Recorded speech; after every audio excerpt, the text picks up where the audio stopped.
Cosmo Blazer was released in January 2013. This set introduced the Fire Fists, an archetype of beast warriors with a focus on combat to generate advantage. Notable cards in this set include Mermail Abystius, Diamond Dire Wolf, Lightning Chidori, Spellbook of the Master, and a card that would allow you to double up on effect negation Breakthrough Skill. In this series, both Nymnum and myself will be opening 24 booster packs or one box of a core Yu-Gi-Oh! Booster set. We will build a deck and play a best 2 out of 3, and the winner will receive a small prize to upgrade their deck. However, in each episode, we will open another box of the next set that was released, moving in chronological order, constantly upgrading our decks before dueling each other at the end of each episode. This is the Yu-Gi-Oh! Progression Series.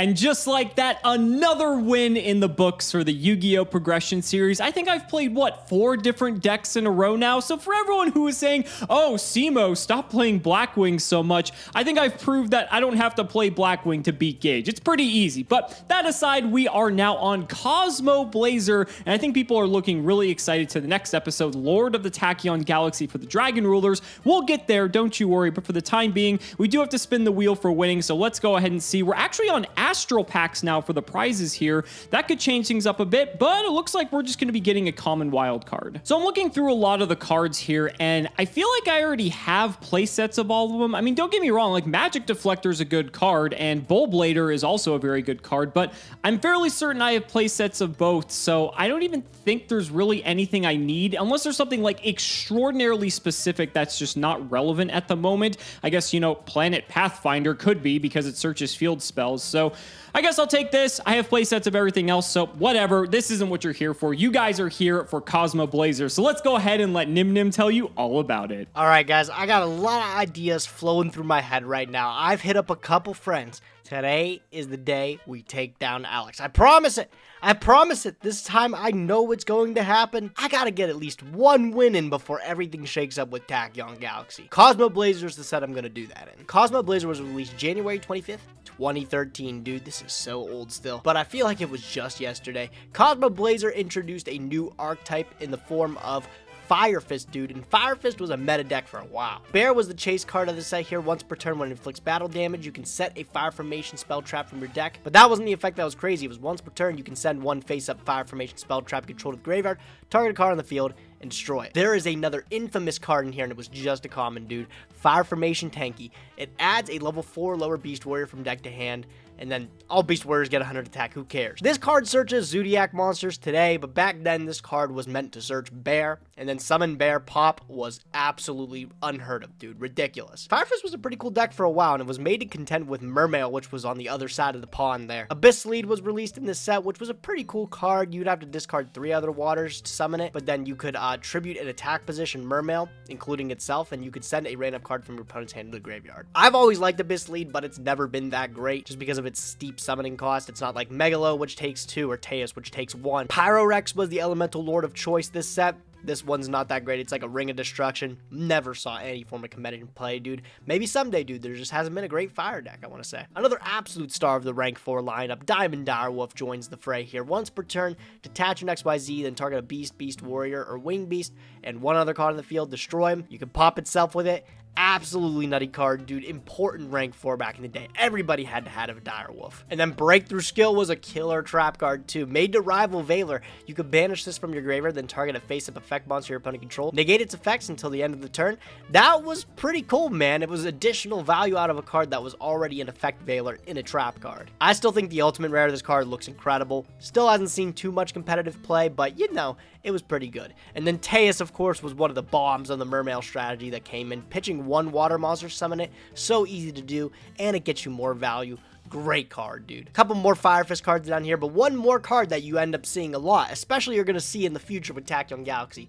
Crimson Blader, dude. A level 8 Synchro. If it destroys an opponent's monster by battle, sends to the graveyard, your opponent cannot normal or special summon level 5 or higher monsters during their next turn. Huge to stop the Dragon Roller matchups, dude. You would play level 1 tuners to be able to make like your Crimson Blader attack over, and then, you know, your opponent can't summon any of their Dragon Wars. It was broken, man. I'm talking a little too far ahead. We're not seeing that until next episode. But this episode, we're cracking open Cosmo Blazer. But first, I gotta open the pity pack, and today we've graduated from turbo packs onto Astral pack. I remember cracking all these Astral packs as a kid, dude. Astral pack 1, we are visiting it again. With the 1 pack, I always feel like these Astral packs have pretty okay cards too. They're not like turbo packs where sometimes you just get complete garbanzo. So let's see if we get lucky with our 1 pack here. Yeah, that would have been cool. Yeah, Inzektor Centipede. If I didn't have 3 of it, that's fine. Closed Forest is a pretty good field spell though. Might be able to pair well with AFD someday. Field spell card cannot be activated. It's something to put in the bank, you know. We'll put it in the online collection. Right, on to the big opening today. What everybody wants to see. Cosmo Blazer. A full box of it. Where's it at here? I'm getting close. Cosmo Blazer, right before the big set Tachyon Galaxy. Let's see how lucky we get in our 1 box. All right, you guys, so 24 packs of Cosmo Blazer coming right up. Some interesting cards in this set. Fire Fist, surprisingly, is maybe doable. Tenki's a common, and it is a searcher, so we'll have to see. I think some of the better cards, such as Bear and Tiger King, are high rarity, but I believe Gorilla is actually a rare, and some of the other cards come at common and rare as well. Let's go ahead and see what we get, though. 24 packs, and our first pack is not looking too great, but we did get a Tenki, so we can always scratch one of those off the list. Couple of cards that are kind of interesting here. Star Drawing is actually not a terrible card in a sort of like sealed draft sort of environment, and it is a common, so that's okay. We did get a Tensin. Again, I don't know how good some of these other less powerful Fire Formation cards are going to be good. It depends on how good the Fire Fist core we get is, but we also got a copy of Raven as well. Again, it allows us just to get to Tenki, so there could be the makings of something here, but I think it's definitely going to take a lot. Oh, our third pack in ultra rare. It is Lightning Chidori. This is a very good card. It does require 2 level 4 wins, which I think is going to be the most difficult part of this to make, but when it's Xyz summon, you target a set card your opponent controls, return to the bottom of the deck, and then once per turn, you can detach an Xyz material, target a face-up card your opponent controls, return that to the top of the deck. So almost like a Rise of the Storm Monarch-esque sort of effect. If we have a way to actually make this rather reliably, this could make its way into the main deck. We did also get Fire Formation Tensu as well, and this bestows us with additional normal summons. I'm telling you guys, I think there could be something here for Fire Fist. First pack, nothing too special in that pack. I'm gonna keep it real with you guys. Orbital 7. Yep, okay, cool. Oh, okay, ZW Leo Arms. Wait a minute. That's a rank 5 to pair with our Magical Scientist OTK. Sure, I'll take it. 3,000 attack, dude. It's huge. Works with any ZW and Utopia monsters. Unfortunately, I don't have any Utopias. Those are structure deck cards, bro. But just a 3,000 attack point monster that I can summon doesn't seem too bad. I think our Crimson Shadow Ninja is a little better, but you know what? I'm happy to throw it in. There is a super rare Gagaga Clerk. I don't think I've ever seen this card in my life. If you control a Gagaga monster other than this, you can special summon this card from your hand. That's like fine, maybe a little bit better if we get to link monsters, because it's a level 2. It's a warrior. I mean, we've definitely had worse cards, that's for sure. Ooh, and the holos just keep coming. There is a Reaper of Prophecy. Unfortunately, we're not really playing Prophecy, so I don't think this card's very good, but the artwork on this card is 10 out of 10. I mean, I don't know what else to say. This is like the 4th holo in a row, but there is a Noble Arms Caliburn. Again, we can't really play Noble Knight because all of the Noble Knight stuff is such high rarity. It's cool. We're not getting like the good holos. I really wish we were getting some of the Fire Fist holos, but it's something. And this is like the 5th holo in a row. This is full of Prophecy. And again, same thing as before. I'm not playing Prophecies. And I think this is like the 3rd like Shark Megalodon that I pulled too. Weird. And there's an ultra rare. I don't know if it's really a good one, but it's an ultra rare. It's number 92 Heart Earth Dragon. Man, this could have been a Fire Fist Bear. That would have been so nice. Can't be destroyed by battle. Also, your opponent takes any battle that you would have taken from battles involving this card. During your opponent's end phase, detach an Xyz material from this card. Banish all cards your opponent currently controls that were normal or special summoned or were set this turn. If this card is destroyed while it has Xyz material, you can special summon it. When you do, gains 1,000 attack for every currently banished card. It's neat. it needs 3 level 9s. We are never going to be able to do that in the progression series. So it's cool, but I don't think we're playing it. That's the second gorilla in the row I've pulled. I don't think I have 3 tanky yet, but cool. 2 gorilla, dude. I'm not going to play Fire Fist, I don't think, because Bear's just too important of a card. It's an ultra/ultimate. I've yet to get one yet. Seems pretty rough. Wow. Yeah, okay. First Ed, Ghost Rare, Heart Earth Dragon, 3rd tanky. Sick card, dude. Looks gorgeous in person, but, yeah, I'm not going to play that thing. Mermail Abyss Trite, dude. As cool of a card this is to pair with a Bahamut Shark, we didn't get it. Otherwise, 3 level 3 monsters. Yeah, okay, dude. Not going to happen. Oh, Lightning Chidori. That's a pretty sick rank 4, dude. Requiring 2 wins. I don't have any really win cards that are great right now to be able to play it. You Senju's in a Hidden Arsenal pack or something like that, so I just don't think there's a way to play it. But, maybe this will come up in the future. Perhaps Harpies, dude. Lord of Tachyon Galaxy's right around the corner. 2 level 4s. Really sick rank 4 monster. On to the last few packs here. We got 3 left. Can I get anything good in the close here? Anything killer? You know what? I don't think I've seen a Crimson Blader. I'm going to be very cool. Very cool. Crimson Blader. I was going to get super upset if I didn't get one of those. Last pack. Can we top it off? No, we can't. Okay. Was that really my only Crimson Blader? It was. Thank God I got one, dude. That was going to be huge for the next set here. Right. I've got a new strategy today. Let me clue you guys into what that is. Ooh, this is actually a cool card at low rarity, as a matter of fact. This is Crimson Blader. So it's a level 8 synchro. It's actually generic, which is nice because I have had an issue with getting some of those. If it destroys an opponent's monster by battle and sends it to the graveyard, your opponent cannot normal or special summon level 5 or higher monsters during their next turn. So obviously it's specific to the type of deck Gage is playing, but it's 2800 attack. It's a decent effect. This card's not bad. There's another super rare. It's Mermail Abyssdine. If only we actually got a decent Mermail core, but again, I think that was extremely unlikely to happen, but it's a cool pickup, but probably not going to see play. Ooh, there's a copy of Gorilla, and I actually think this is our 3rd copy of Tenki here. Now, obviously, 1 Gorilla isn't exactly going to make a Fire Fist deck, but I'd have to see what other components we pulled, because this is a pretty strong one. This allows you to pop spells and traps. You can just reset card. Like, this card is very, very strong, but we need to have just more than a single gorilla. Not bad, though. Well, I guess I got what I asked for. In the next pack, there's a 2nd gorilla. This is like the Fire Fist pack. The Tenki, the gorilla, the raven, the hawk. I don't know. Maybe there's something here. If we could pull a bear or a 3rd gorilla in these next couple packs here, maybe it's something to try out. So here we are on the last few packs. We still have the 2 gorillas. I'm really hoping to get the 3rd or a bear. A bear would actually be sick, but we didn't get really any of the other good Fire Fist cards, so I'm not sure how likely that strategy is going to be to work. It's a Slacker Magician. It's another star drawing. That's not the worst, I guess. But let's open the last pack. Can we get some, like, Gage last pack luck, please?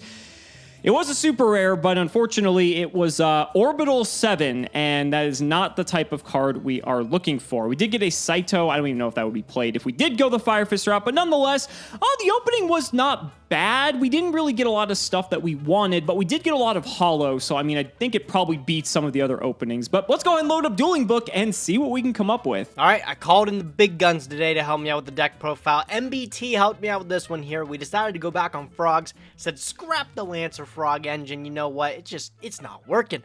We'll go with the Frog Monarch in a way better state than Alex had it. Cards like Substitute, Treeborn Frog, he doesn't have those. I do. So we're pretty much playing just Frog Monarch, with the monarchs of choice being Mobius, Ryza, and then Zaborg here. Also Thestalos, because we're playing a lot of hand loop stuff with Mind Crush, Spiritual Water, Art Aoi, which in testing, this card was nuts. Free Upstart Goblin is a choice that I wasn't thinking of, but people suggested, and I said, you know what? We'll try it out. Don't have any Reckless Greeds to pair with it for a opening strategy, but I think that's okay. We also have heavy hitters like Dark Dust, Spirit Jinzo, and then of course the Scientist package to pair with it there. No doubt I can cut one of these Shining Elves here, and I can plug in our new star of the show, ZW Leo Arms. 3,000 attack, dude. He is just big if I need him to be. I think the main deck between the Comfy, the Mind Crush, the Spiritual Water Arts, and the Thestalos, this looks pretty sick, man. I'm gonna have to lock him out of having a hand, navigate through his back row first, which should be pretty easy, and take it from there. Side deck is catered to a whole bunch of weird back row decks in case you see him, like Macro Cosmos stuff. We got the Chaos Trap holes to deal with any dark decks. Trap Dust Shoot goes in game 1 to give us even more more hand ripping the trap dust shoots. Fairy Wind to deal with anything weird, by the way, and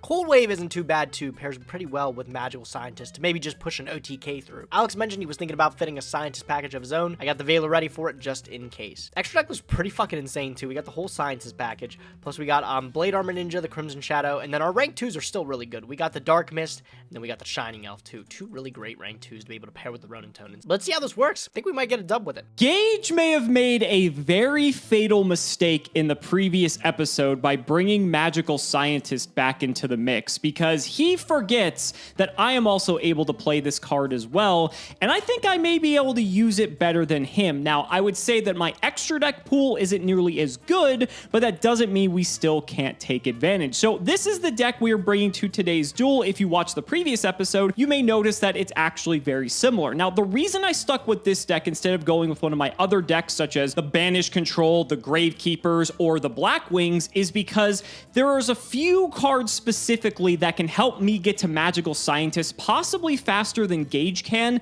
and I think the Monarch Shell is the best way to do this, because this is a way to close out games way faster than we're typically able to do, and I think this might be the correct route to go. We'll just have to see. So let's quickly do the card by card. We'll get into it as we go. Cyber Dragon's here for obvious reasons. It's a special summon. It's big. It's just easy to get for tribute fodder. It's just a great card. I cut DD Crow down to 2. I'm side decking the 3rd. I don't know what Gage is bringing this time, but DD Crow is a defensive card, and there are times where this card doesn't do a whole lot, so I thought cutting it down to 2. Maybe when I go 2nd, I'll side in the 3rd. I think 2 is okay. I actually had to scale Dupe Frog down a bit as well for space for the brand new Magical Scientist. Now, Magical Scientist, as we saw in the previous episode, Gage was able to OTK with it because it was able to go unanswered. I am actually able to do something very similar, although it is not exactly the same way that Gage does it. So what I'm able to do is that I'm able to pay 2,000 life points at the very least for my only 2 copies of Carbonala Warrior, and then I'm able to go into my own copy of Blade Armor Ninja. Now, this is only 4,400 damage, but being able to pay 2k for 4,400 damage is pretty good. I guess it's 47 if you count the Scientist if it's on an unanswered board, but nonetheless,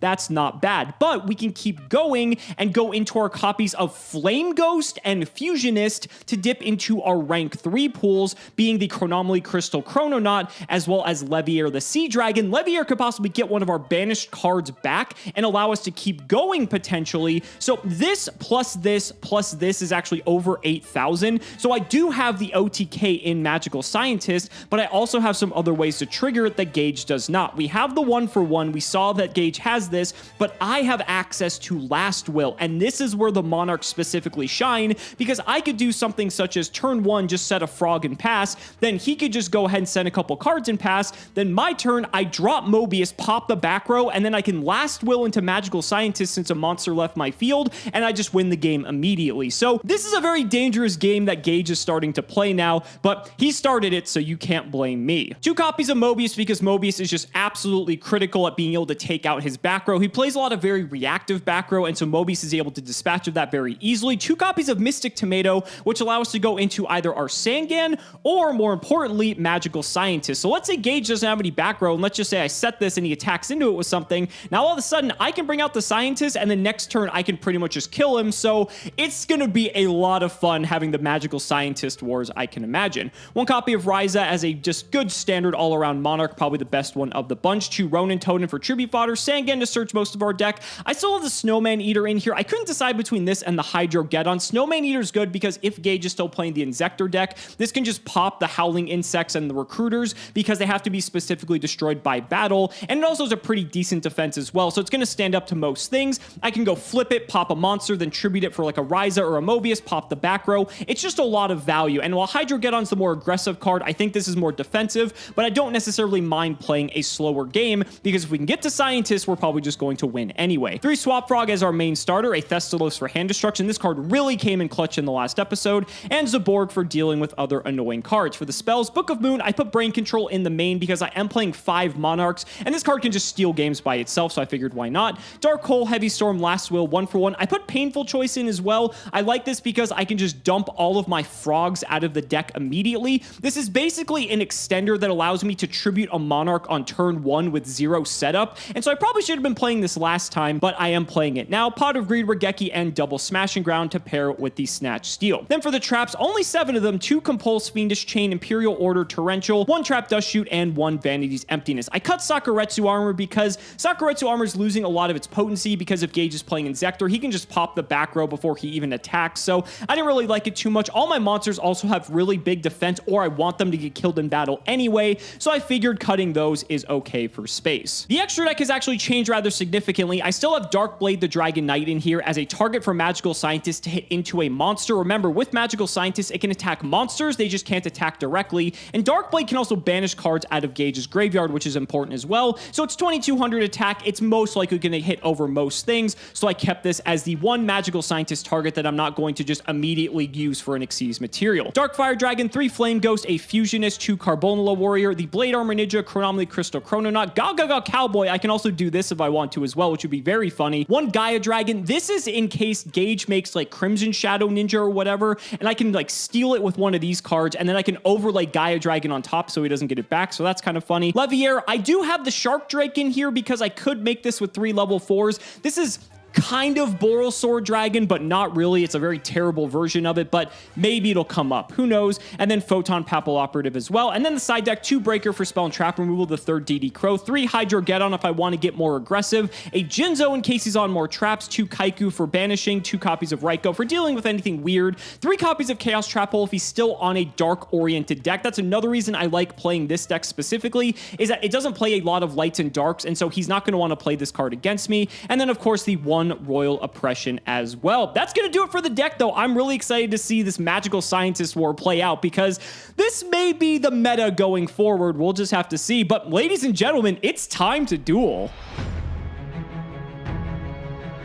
Gage, can you feel the heat? Because it's blazing in this cosmic environment that I don't even know at this point anymore, dude. Like, I'm really trying to have, like, actually good, creative ways to integrate the set names into this. But Cosmo, really? Like, what are we going to be setting the cosmos ablaze? I don't know how the hell we're Yeah, I don't know how it works either, dude. If you ever feel like you're running out, man, hit a lifeline. Call me up. I can intro it one time, and I got you. Okay. I got you covered. Okay. I mean, if you have a better one, feel free. Oh, not right now, dude. I didn't think that far ahead. But I'm just saying, I think with our combined like 2 brain cells, we could probably come up with something to make people laugh. Given how we play this game, I don't think that's going to be the case. But Cosmo Blazer, though, interesting set. Actually, I would say Fire Fist is playable. It's not as like hard to get as like Mermail, right? Because a lot of the stuff is lower rarity, but I still think it's a stretch if that's going to happen anytime soon. What do you think? How do you feel about your polls? Yeah, I still think it's a stretch, but I think some of the polls, like tankies and stuff, are just good to have for the future, even if you don't plan to play Fire Fist now. So I think like a lot of the cards are really underrated in this set. It's kind of weird because this is a precursor to like such a powerful set in Yu-Gi-Oh! That I think everything, like, I think by the time this set was released, everyone was getting like reveals from the OCG for Dragon Wars, and it just was like, why do we care about Fire Fist? Yeah, I think people are going to be super excited that Lord of the Tachyon Galaxy is next, and Dragon Rulers might be the next earth-shattering set for the Progression series, because if one of us gets good luck with those, I think it's going to change a lot moving forward. But we still have to play this one out. So you ready, buddy? I'm ready, buddy. Let's do it. Let's do it. Let's go ahead and shout out our patron. It is Bam Bam 711, and hopefully we can go ahead and bam bam with that cowboy this game. That's what I'm going to be going for. Yeah, I bet, dude. 800. Oh, hey, all right. We won one! Woohoo! Now the problem is I don't really know what's better here. I think I'll go first. I don't know if this is correct. All right. We'll see. We'll see. Good luck, buddy. Good luck, duelist. Okay, I don't hate this, but I don't love it either. So I'll go to main 1. I will just do a nice, humble T set and pass, and it's over to you. All right, I'll draw. Standby main. I will set 1, 2. Your move, duelist. Okay, I will draw. You got anything for me? Nope, you're good. Okay, not too bad. Well, let's go ahead and find out what you got back there. I'm going to sacrifice Snowman Eater for Mobius.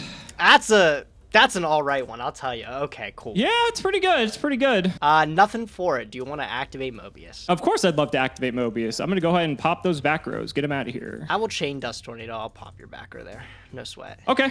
That's fine. Anything else in response, or is the chain resolving? The chain is going to resolve, and okay. When it resolves, I'm going to use Dust Tornado's second effect to set a card. Ooh, okay. It was a Book of Moon, so you did get a nice one there. Now, Cage, I don't know how to tell you this, buddy. I think the game just might be over. I'm going to activate Last Will. No! No! You opened the floodgates chance with this one, my friend. Activate wait. Last Will. Bring me the magical scientist. Dude. And, There's no way you've got a good XYZ pool. I need to see it. Go for it. okay, let's go ahead. I'm gonna go ahead and fire off scientist. We'll pay 1,000. Yep, that's okay. We're gonna go ahead and bring out Carbonla Warrior.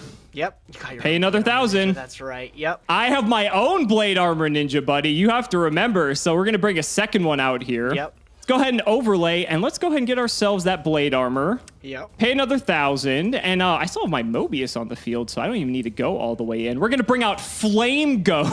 Yep. That is a flame ghost. You know, you gotta do what you gotta do sometimes. We'll bring out another Flame Ghost. Yep.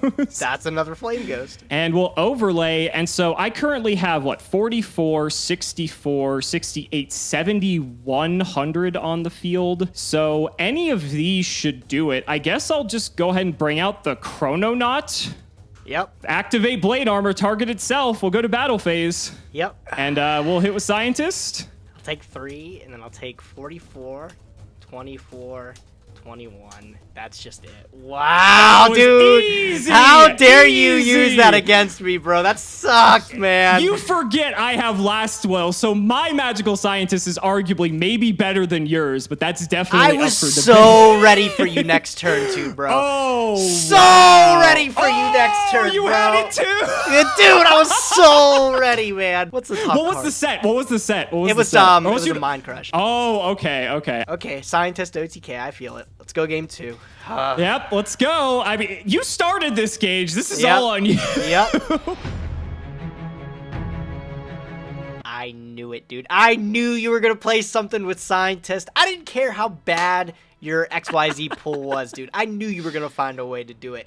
And oh my god. With Last Will too, I was like, I can't believe how long you've had Last Will and you've just yet to play it. Well, you have to think, I did play it for a short time with Exiled Force. I might have been playing Scientist maybe back then too, but it wasn't like as destructive because you can't really convert Scientist into damage because that Yeah. was back like in the Synchro or like maybe even like pre-Synchro I think it was days. pre-synchro, yeah. Right, but now that Magical Scientist is effectively an OT, we even got Magical Scientist targets in Cosmo Blazer. Like we got Yep. like Crimson Sunbird and I think like some like Ignition Beast Volcanon thing. Yep. And we can summon them, and it's like, I don't know if they're good, but it's just, we're going to keep getting more and more cards to just expand our pools to be able to go into bigger plays. It's a hell of a card, dude. It's crazy. Yeah, Scientist is going to get real scary in the next few episodes. I still think maybe going first is the right choice here. Combat the Scientist, okay? Honestly, that's partially what I was thinking when I went into this, was that if you can set up to possibly not get killed by Scientists, that may be better. Yeah. All right, well, let's see how this game goes. I'll go standby main. I'll activate Confi. Give me a quick look. Fuck, dude. I don't know what you're going to pick. This is actually a really tough one.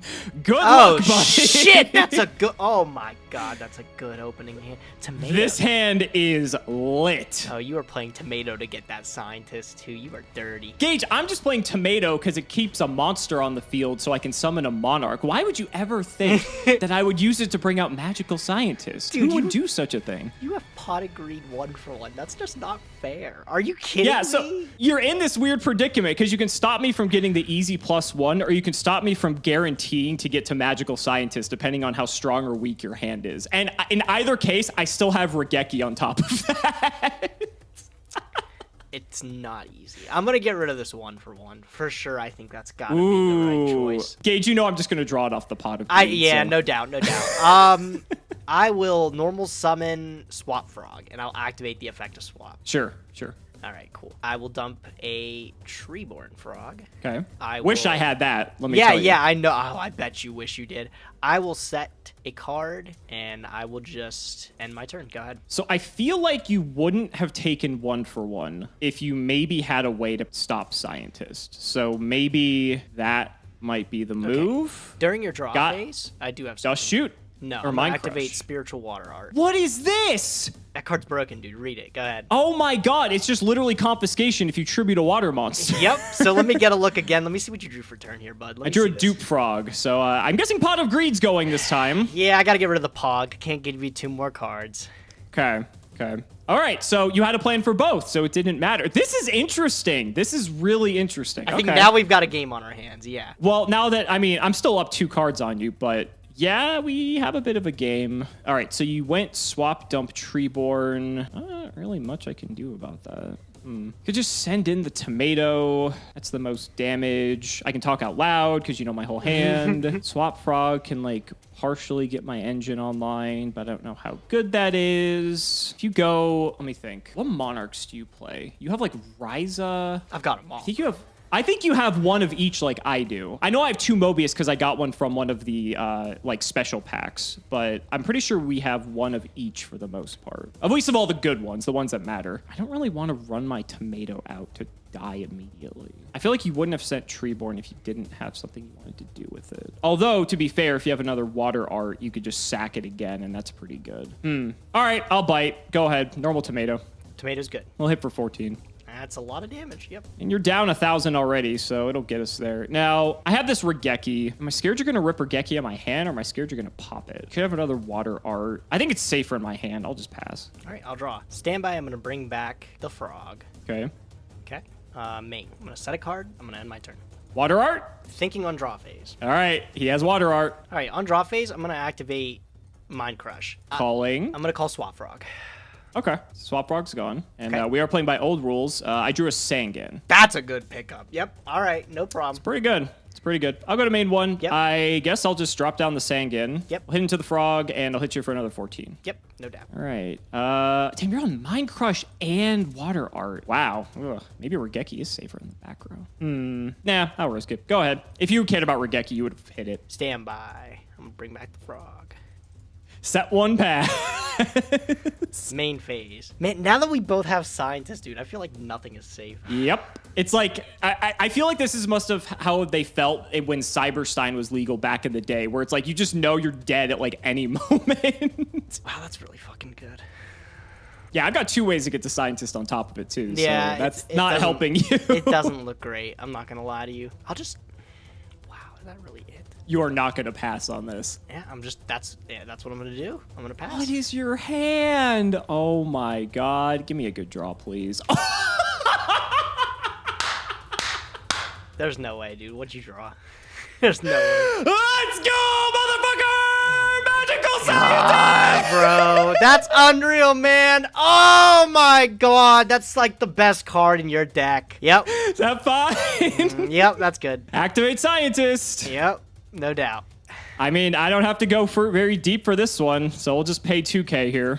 No doubt. Yep. Oh, let's get in. Oh, you're not even gonna let me have the pleasure. How dare Bro, you, sir? what was my top? No. What was your hand? What the hell else was this? I thought this was a... Oh, you had Dark Hole. Okay. Wow, that sucks because with Dark Hole, you're just afraid to like give me the scientist and you had no follow-up. So literally, that's why you hit the 1-for-1, especially just because if I got to scientist, you just had no protection. Yeah, I couldn't deal with the scientist, man. If you just scientist me, I'm dead. Like, I felt the same way, so I actually side decked in, even though I thought you were gonna make me go first. I side decked in 3 chaos trap holes just to like have more ways to stop him from hitting the field. I didn't know you were on tomato, so I didn't put in chaos trap hole because I was like, yeah, if I put in chaos trap hole and you just go to monarch and you do any other of your frog plays, it's a worthless card. But well, and it's so weird because in this deck specifically, and that's part of the reason why I stuck with frog monarch is because with chaos trap hole, you don't want to play chaos trap hole against our deck because it's all water, and the monarchs aside from Zaborg are all non-light or dark, right? So it's bad. But then scientist and all the cards to get to scientist are dark, so I figured, I'm like, well, if scientist is going to be one of the cards that kills me, I might as well just put this in and hope for the best. And so it got us there, man. Scientist is sick, bro. Oh my God, dude. I just can't believe how good scientist is. Like in your deck too, it was crazy. Man, did you play? You have 3 tomato, don't you? I have 2 tomato. Okay, so, I have 2 as well. So you have a witch as well. So I don't have witch. So your substitute for Last Will is Witch, and obviously Last Will I think is better, but Witch is still not a bad card because Witch gives you way more range on getting other cards as well. But yeah, that's why I stuck with this specifically was for Last Will, because out of all the other decks I've played in the last several episodes, none of them, maybe Sans Black Wings, can help trigger Last Will as consistently as Monarchs can. And so if I just go like I did in the first game, sack for a Monarch, ideally Mobius, so I can blow your back row, and then just bring out Magicals, it's game over. Like it's done. Yeah, that worked perfectly in your favor too. That was like like the ultra combo there. Yeah, and I just happen to have all the pieces for it too. So why? So this is interesting though. You actually went to Frog Monarch specifically, and you're playing Spiritual Water Art LA. Like, tell me about this whole shift here. I was not expecting you to bring this to the table today. I was doing a lot of testing with Joseph, and like we just wanted to get off Inzectors to maybe throw you off, and then okay. The idea came with Spiritual Water Art in like these frogs too, and I thought it was like kind of gimmicky, but in testing it turned like really good because like during the standby phase, if I had like just a Treeborn set from the prior turn, I could like Treeborn the like water art the Treeborn and then bring it back and do more and stuff. It was ending up being really good. Like there was this one play I did where we thought maybe you'd play Blackwings again. So Joseph played Fair. Blackwings. I considered it. Yeah, and I water arted his hand. I pulled like a Shura out of his hand, and then I mind crushed, and he had 2 Bora, and I took his whole hand out. Shit. So yeah, it was like in testing, it seemed pretty good. I was like, this might just be it. Plus, like, I know you're adding things back if you played this deck again, like Swap Frog and stuff to hand. Right. So Mind Crush is also an immediate out to Scientist if you add it with Sangan. That's true. Mind Crush is actually a unique way to get rid of Scientists as well if I do happen to add it off of, like, Sangan or something. So I can see that. And to be fair, I think this game would have been a lot shorter had you not had those tools because, I drew Pot of Greed 1-for-1 in the first turn, and you had 0 way to stop it looking at the rest of the cards you had this entire game. Yeah, if I didn't get rid of that 1-for-1, I was 100% dead. But like the Pot of Greed was just trying to like, I guess, delay the inevitable. All I'm going to say is Team Gage can't talk any shit because this was your idea to start with. So I should thank you, actually, because this was a ton of fun getting to do this. I'm sure everyone's going to hate me for this now. Man. Progression series ruined, hashtag. But this is going to influence our deck building in the next episode in a very weird way because we were so hyped for Lord of the Tachyon Galaxy because of Dragon Rulers and all this stuff. We were just completely ignoring Magical Scientists in general. And so not only now do we have to contest with the fact that one of us might play like one of the strongest decks in Yu-Gi-Oh's history and be able to actually maybe viably play it, not like maybe to the degree of me with full power Blackwing or anything, but the Dragon Rulers are crazy, right? They're broken. Yeah. Oh yeah, they're not fair at all. And the fact we're going to be able to play them all at 3 is good, but also just looking into the future too. Like if we all pull at least like one of each, they're going to be playable for the rest of the progression series. For the rest of the series, but we also have to worry about this motherfucker right here being Magical Scientists now because I think now that you've put both of us onto this, I don't think this card's going to leave our main deck for the foreseeable future. Oh, absolutely not. No. The fact that it's just a normal summon, and if it's uncontested, it's an OTK, it's horrifying. It really is. It's like, for both of us, it's really scary. Yeah, you said you had 8,000 and there's 1-for-1 raw. too. You could just like bait something. Like if I go like, if you summon a Monarch and I just like, bottomless it, like bottomless can't kill Scientist, like compulse it, right? Then you just drop Scientist off of 1-for-1 and I'm dead anyway. Yep. So Yep. It's not even just a normal summon. We have ways to extend into it past the normal summon. I have Last Will. We both have 1-for-1. I'm sure there's other cards that can probably get into this too, like Mystic Tomato, So yeah, my game plan was just to play the same deck, but just play all the cards to get to Magical Scientists as fast as possible and try to end the game immediately. Worked out pretty well. I'm not going to lie to you. Not going to lie. I mean,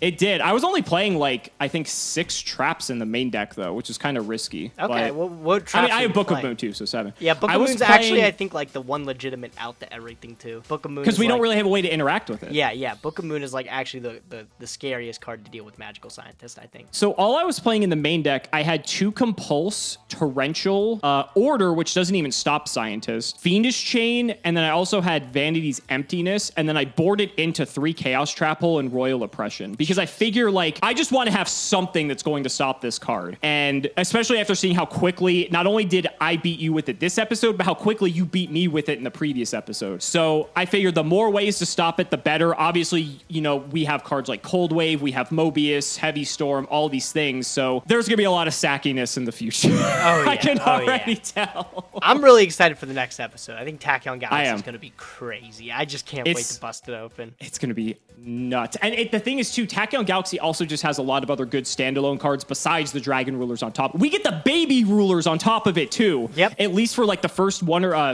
2 episodes, I think. I think Baby Rulers are going to be at 3 as well. So yeah, that's going to be pretty good. It's going to be a little scary. Just a tad bit scary. Did you get anything in Cosmo Blazer or nothing of note? Literally nothing of note. I actually ended up getting 2 copies of Gorilla at the end. Oh, and I got 2 copies of Gorilla too, but I think like that deck's just not good without Bear. Because Bear is Right. so good. Bear is revolutionary. Bear is insane. Yeah, I did get, although I wasn't playing it because it has zero synergy with my deck, I did get a Lightning Chidori, which is kind of cool. Me Oh, too. did you? Yeah, That's cool. did. Yeah. I really think that, like, I was thinking about it. There's no scientist targets for it. There's Mavelus, but that's an Astral Pack card, so unless you get lucky and get it. But, like, there's no magical scientist cards. And then, like, Yusenju, which is the one archetype that I thought was good with Chidori. It's like, what is it? It's a side set, so we never get to see it. Right. And then I also think I got what was it? A Heart Earth Dragon. No I way, think. bro! Me too! I got a Ghost Rare one! Oh, you got it. Okay, I got an Ultra, so I'm not that lucky. yeah, I gotta you flex on obviously you. makes sense. You have the better pull, so of course you get that. No, Ray, it looks like we just pulled the same thing. I just said I pulled guess. nothing because I didn't think any of those were playable, but... Well, Chidori is very playable, but we don't have any way to actually summon Yeah, we it, don't is have the any problem. way to The make card it. itself is nuts. Oh, yeah. Yeah, but it's just not going to happen. Yeah, my extra deck now is literally just all cards to summon off of Scientist. Oh, And, like, yeah.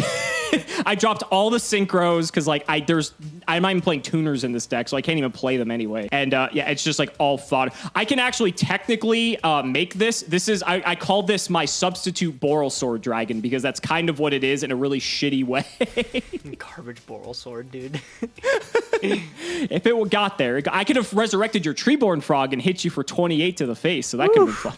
Jeez. So guys, that's going to wrap it up for this episode of the Yu-Gi-Oh! Progression Series. We're not only entering the Lord of the Tachyon Galaxy era, but looks like we're also entering the Magical Scientist Degenerate era as well. We'll see how long this lasts, but we do have to shout out our patrons as always. Be sure to stick around for those Dragon Rulers, but big shout out to Shadow1317, Tim00x3, Cameron Smith, Ika Ironfang, Joshua Schlee, Pony Stark, Michael Dente, Ole, Dan the Man Hoban, Mystic Walk, Part 2, Synchro Guy, Shotagonist, Sylvia Wilds, Dolly Wop, Dragon Lord, Jarvis Martin, Logan Thomas, Peter Gregory, Emil Cohen, Inyo Taisho, Thomas Nelson, Jordan Coons, Kelvin Pureace, Jesse Wood, True Nerdgasm, Iron Bladesman, Benjamin Fuller, Brother Paul, Chris Hood, Damage Step Kalut, Lumpy, Nehru Celeste, Shane Reese, David Liu, Rock Lee 325, Henry Roaming, Lane Rogers, Sky Rose, Angayoko, Brett Harvey, and Dre Conic. Thank you all so much for watching the video, and we will see you next time.